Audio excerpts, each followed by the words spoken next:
दोस्तों जय माता दी। स्वागत है हमारे चैनल पर। आइए सुनते हैं मुंशी प्रेमचंद की उपन्यास निर्मला। इस उपन्यास की कथा का केंद्र और मुख्य पात्र निर्मला नाम की 15 वर्षीय सुंदर और सुशील लड़की है।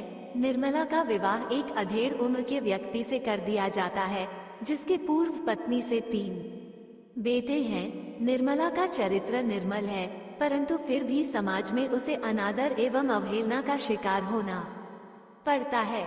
यूं तो बाबू उदय भानुलाल के परिवार में 20 ही प्राणी थे। कोई ममेरा भाई था, कोई फुफेरा, कोई भांजा था, कोई भतीजा, लेकिन यहाँ हमें उनसे कोई प्रयोजन नहीं।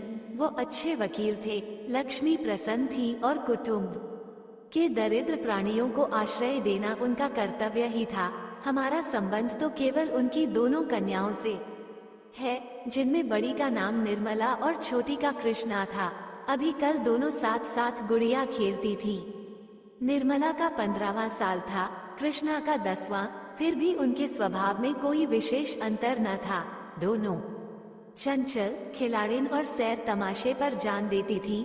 दोनों गुड़िया का धूमधाम से ब्याह करती थी, सदा काम से जी चुराती थी। माँ पुकारती रहती थी, पर दोनों कोठे पर छिपी बैठी रहती थी कि न जाने किस काम के लिए बुलाती हैं। दोनों अपने भाइयों से लड़ती थी, नौकरों को डांटती थी और बाजे की आवाज सुनते ही द्वार पर आकर खड़ी हो जाती थी। परंतु आज एकाएक एक ऐसी बात हो गई है जिसने बड़ी को बड़ी और छोटी को छोटी बना दिया है। कृष्णा वही है, पर निर्मला बड़ी गंभीर, एकांत प्रिय और लज्जाशील हो गई है। इधर महीनों से बाबू उदय भानुलाल निर्मला के विवाह की बातचीत कर रहे थे। आज उनकी मेहनत ठिकाने लगी है। बाबू भालचंद्र सिन्हा के ज्येष्ठ पुत्र भुवन मोहन सिन्हा से बात पक्की हो गई है। वर के पिता ने कह दिया है कि आप अपनी खुशी से ही दहेज दें या न दें, मुझे इसकी परवाह नहीं। हाँ, बारात में जो लोग जाएं, उनका आदर सत्कार अच्छी तरह होना चाहिए, जिससे मेरी और आपकी जग हंसाई न हो। बाबू उदय भानुलाल थे तो वकील, पर संचय करना न जानते थे। दहेज उनके सामने कठिन समस्या थी। इसलिए जब वर के पिता ने स्वयं कह दिया कि मुझे दहेज की परवाह नहीं, तो मानो उन्हें आंखें मिल गई। डरते थे न जाने किस किस के सामने हाथ फैलाना पड़े। 2-3 महाजनों को ठीक कर रखा था। उनका अनुमान था कि हाथ रोकने पर भी 20,000 से कम खर्च न होंगे।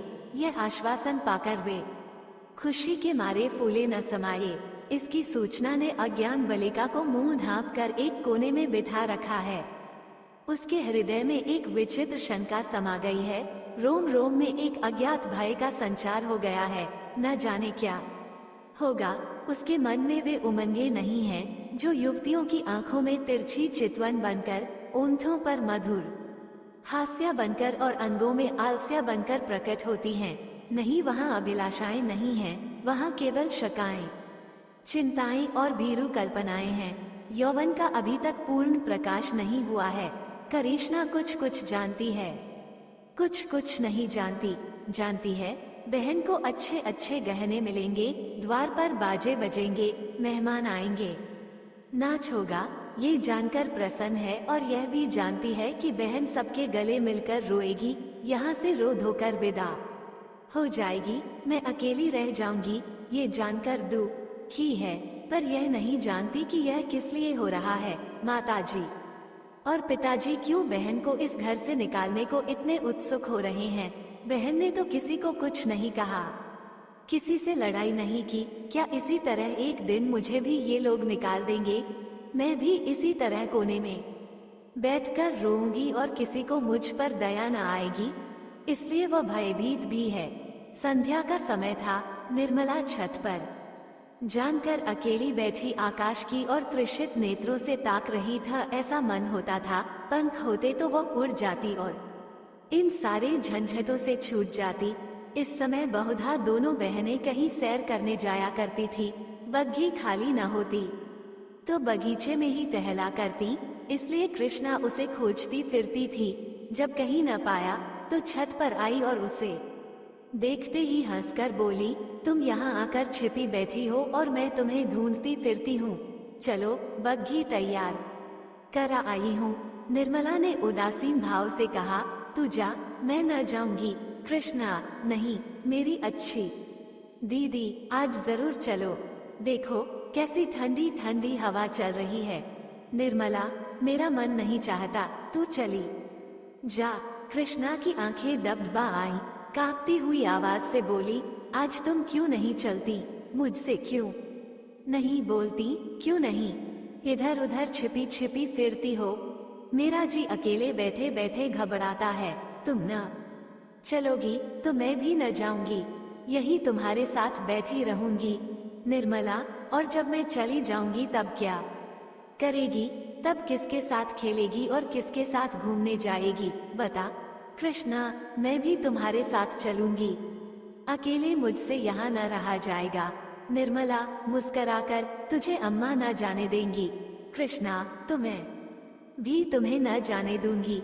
तुम अम्मा से कह क्यों नहीं देती कि मैं न जाऊंगी? निर्मला, कह तो रही हूँ, कोई सुनता है? कृष्णा, तो क्या ये तुम्हारा घर नहीं है? निर्मला, नहीं, मेरा घर होता तो कोई क्यों जबरदस्ती निकाल देता? कृष्णा, इसी तरह किसी दिन मैं भी निकाल दी जाऊंगी। निर्मला, और नहीं क्या तू बैठी रहेगी? हम लड़कियां हैं, हमारा घर कहीं नहीं होता। कृष्णा, चंदर भी निकाल दिया जाएगा। निर्मला, चंदर तो लड़का है, उसे कौन निकालेगा? कृष्णा, तो लड़कियां बहुत खराब होती होंगी। निर्मला, खराब न होती तो घर से भगाई क्यों जाती? कृष्णा, चंदर इतना बदमाश है, उसे कोई नहीं भगाता। हम तुम तो कोई बदमाशी भी नहीं करती। एकाएक चंदर धम धम करता हुआ छत पर आ पहुंचा और निर्मला को देखकर बोला, अच्छा आप यहाँ बैठी हैं? ओहो, अब तो बाजे बजेंगे, दीदी दुल्हन बनेंगी, पालकी पर चढ़ेगी। ओहो ओहो। चंदर का पूरा नाम चंद्रभानु सिन्हा था। निर्मला से 3 साल छोटा और कृष्णा से 2 साल बड़ा। निर्मला, चंदर, मुझे चिढ़ाओगे तो अभी जाकर अम्मा से कह दूंगी। चंदर, तो चिढ़ती क्यों हो? तुम भी बाजे सुना। ओहो हो, अब आप दुल्हन बनेंगी? क्यों किशनी, तू बाजे सुनेगी ना? वैसे बाजे तूने कभी न सुने होंगे। कृष्णा, क्या बैंड से भी अच्छे होंगे? चंदर, हाँ हाँ, बैंड से भी अच्छे, 1000 गुने अच्छे, लाख गुने अच्छे। तुमने जाने क्या एक बैंड सुन लिया तो समझने लगी कि उससे अच्छे बाजे नहीं होते। बाजे बजाने वाले लाल लाल वर्दियां और काली काली टोपियां पहने होंगे, ऐसे खूबसूरत मालूम होंगे कि तुमसे क्या कहूँ। आतिशबाजियां भी होंगी, हवाइयां आसमान में उड़ जाएंगी और वहाँ तारों में लगेंगी तो लाल, पीले, हरे, नीले तारे टूट टूट कर गिरेंगे। बड़ा मजा आएगा। कृष्णा, और क्या क्या होगा? चंदर, बता दे मेरे भैया। चंदर, मेरे साथ घूमने चल तो रास्ते में सारी बातें बता दूं। ऐसे ऐसे तमाशे होंगे कि देखकर तेरी आंखें खुल जाएंगी। हवा में उड़ती हुई परियां होंगी, सचमुच की परियां। कृष्णा, अच्छा चलो, लेकिन न बताओगे तो मारूंगी।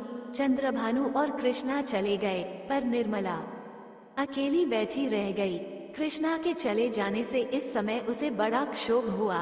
कृष्णा, जिसे वह प्राणों से भी अधिक प्यार करती थी, आज इतनी निष्ठुर हो गई, अकेली छोड़कर चली गई।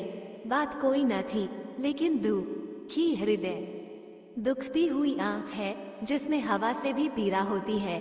निर्मला बड़ी देर तक बैठी रोती रही। भाई बहन, माता पिता, सभी इसी भांति मुझे। दोस्तों, वीडियो अच्छी लगी तो लाइक कमेंट सब्सक्राइब जरूर कर ले। वीडियो देखने के लिए धन्यवाद।